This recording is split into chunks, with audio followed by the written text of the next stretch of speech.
যেই দেশে ধর্ষকের পক্ষে উকিল পাওয়া যায় ওই দেশে পইরা লেখা জজ হয়ে কোনো লাভ নেই। মুসলমানদের দেশে নেতা হইয়া যদি আলেমদেরকে বন্দি করে রাখতে হয়, ওই দেশের রাজনীতি করে নেতা হইলে জনগণের জন্য কোনো ফায়দা নেই। ৯৫% মুসলমানের দেশে যদি মুসলমানদের কষ্টগুলাই তুলে ধরা না যায়, ওই দেশে নামি দামি সাংবাদিক হইয়াও কোনো লাভ নেই। বলি জাকাত না দিয়া সুদ খাইতে খাইতে দেশটারে করছো ছারখার। এখন সূর্যের তাপ গায়ে লাগে, তাই তোমাদের বৃষ্টির দরকার।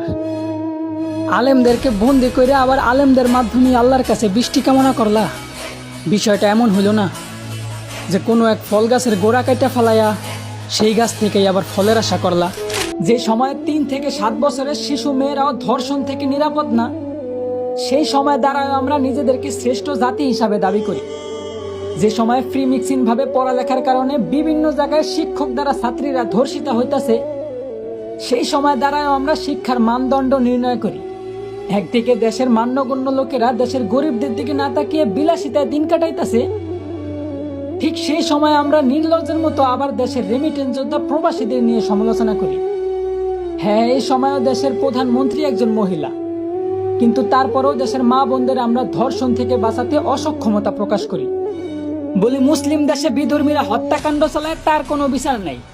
সংখ্যায় বেশি আর দেশটা মুসলমানদের হওয়া সত্ত্বেও প্রতিবাদ করার মতো কেউ নাই। আসলে আমি মনে করি কি ভাই, আমাদের দেশে ইসলামের পক্ষে সঠিক বিচারই নাই।